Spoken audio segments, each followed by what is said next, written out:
Hello everyone. In the beginning was the Word, and the Word was with God, and the Word was God. John 1:1. What Word was John talking about? What Word did he have in mind at John 1:1? John gives us three pretty strong clues concerning what word, what logos, he has in mind. He says, in the beginning, just as we read it, John, or Genesis 1:1.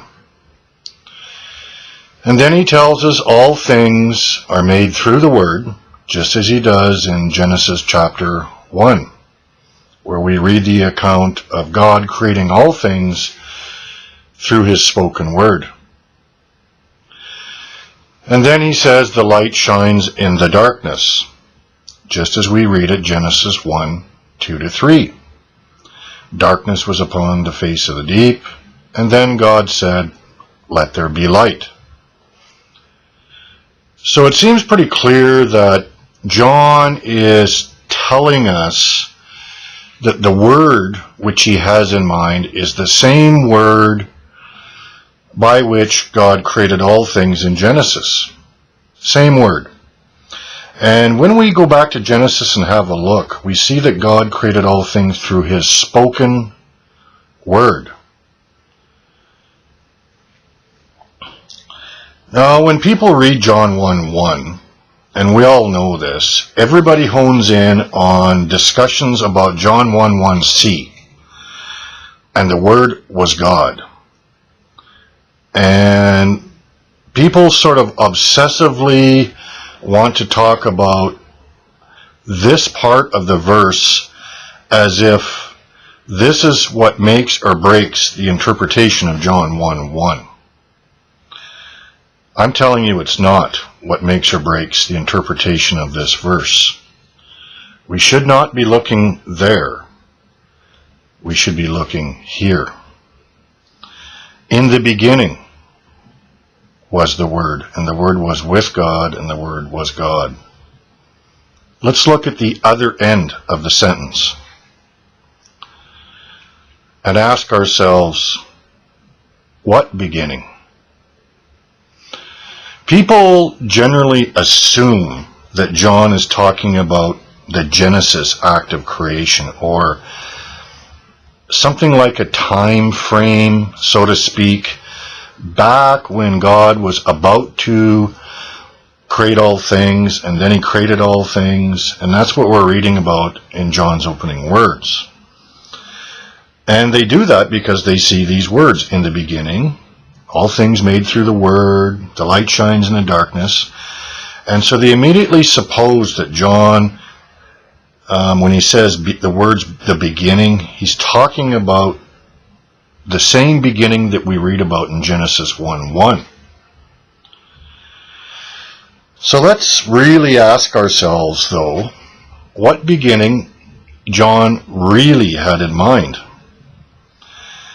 And a very important passage is 1 John 1:1-2. And that's because the language of this passage is very similar to the opening words of John's Gospel. And so in his letter and in his Gospel, John opens with very similar language. What was from the beginning, what we have heard, what we have seen with our eyes, what we have looked at and touched with our hands concerning the Word of life, and the life was manifested. And we have seen and testify and proclaim to you the eternal life which was with the Father and has appeared to us. 1 John 1:1-2. So there we have the similar language. The beginning, the Word of life, the Word which was with the Father, all the same kind of stuff. But let's look at what else John has to say in his letter. At 1 John 1:1-2, what was from the beginning. But look what he says a little bit later. You have known him from the beginning. And again, the command which we have had from the beginning, that we love one another. What was from the beginning, what we have heard. The command which we have had from the beginning. And again, what was from the beginning, what we have heard. Let that abide in you, which you have heard from the beginning. And at this point, this should lead us to inquire further whether John really had Genesis 1:1 in mind when he used the words beginning. And by that I mean, is that what he really meant by these words in John 1:1? Did he mean in the beginning, when God was about to create all things, when he wrote the opening words to his gospel? And Jesus said, you will testify also because you have been with me from the beginning. And then it starts to get more interesting. Let's look at what Luke says in his opening words to his gospel. Luke 1:1. Inasmuch as many have undertaken to compile an account of the things accomplished among us, just as they were handed down to us by those who from the beginning were eyewitnesses and servants of the word.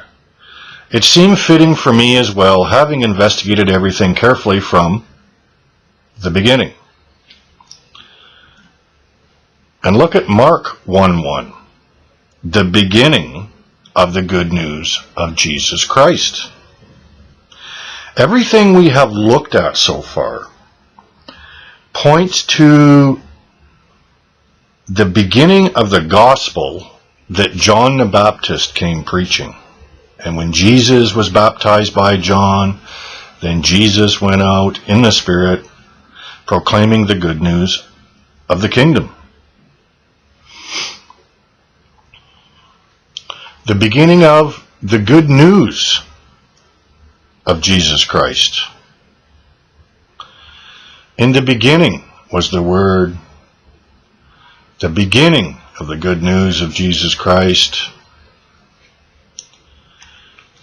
The beginning of the good news of Jesus Christ. In the beginning was the Word. And it gets even more interesting when you start looking into the language, the Hebrew language. The Hebrew words for good news and flesh are basically noun and verb forms of the exact same word. Exact same word. The noun form means flesh, the verb form means good news. And that immediately calls to mind the Word became flesh. The beginning of the good news of Jesus Christ.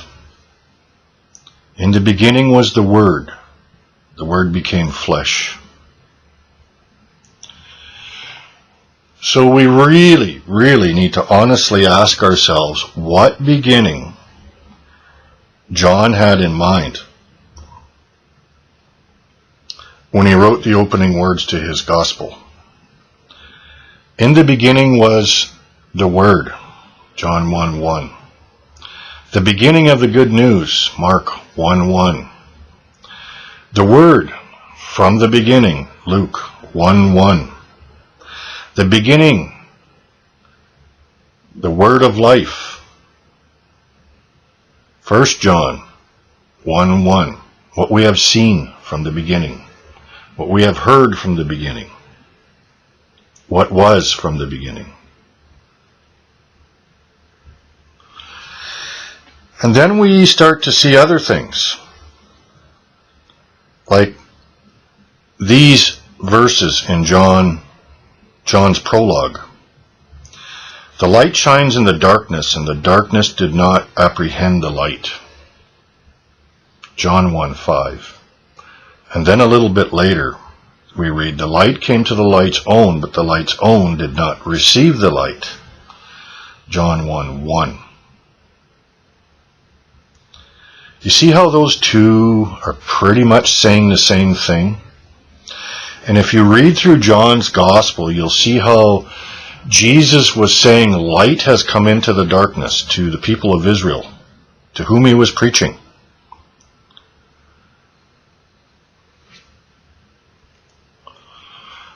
And then we start to see a little more. Embedded within those two is a statement from John the Apostle about John the Baptist. Did you ever ask yourself why John the Baptist, the introduction of John the Baptist, is kind of just thrown into that first chapter of the Gospel of John? He says the light shines in the darkness, and the darkness did not apprehend the light. There was a man sent from God. What? Why is that there all of a sudden?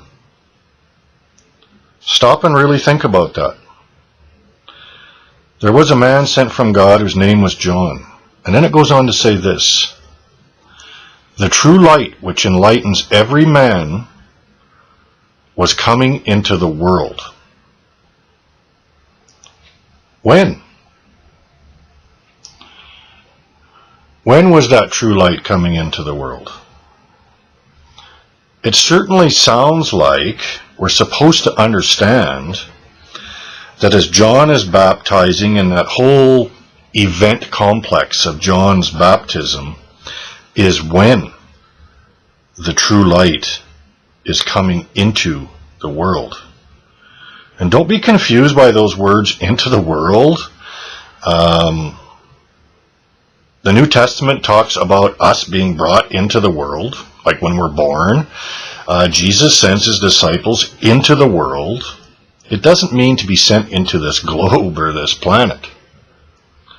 False prophets have gone out into the world. The true light was coming into the world. When? Through the baptism of John. That's why John came baptizing in water. God is light, and in him there is no darkness at all. John came to testify to the light. God is light. God the Father is light, 1 John 1:5. And John came to prepare the way for Yahweh, the God of Israel, that light. And when we start to appreciate all those facts, we start to see what John's prologue is really about, and what those opening words are really about in the beginning of the gospel of Jesus Christ. The word came to the prophets, and now the word was coming to the prophet Jesus. It was prophesied of Jesus that God, Yahweh, would put his words in this prophet's mouth. And we read Jesus declaring that very thing all throughout the Gospel of John. In the beginning of the new creation, just as the Spirit was hovering over the waters, now we have John baptizing in water. And just as God said, let there be light in the darkness in Genesis, when the Spirit comes down upon Jesus, light is going to shine into the darkness of Israel. And that's why we read in John 1:12-13, whoever did receive the light was given the authority to become children of God.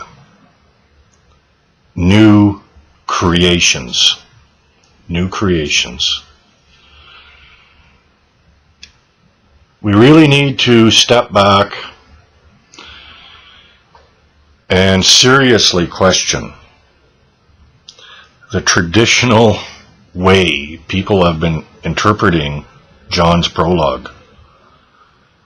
It's never going to really make any sense to people because it's wrong. The beginning that John really has in mind is the beginning of the gospel of Jesus, when the Spirit came down upon him and light began to shine into the darkness of this world. In the beginning was the Word, John 1:1. The beginning of the good news of Jesus Christ, Mark 1:1. The Word, which was from the beginning. What was from the beginning? The Word of life, 1 John 1:1. We start looking at all the facts, it becomes pretty clear. God bless you.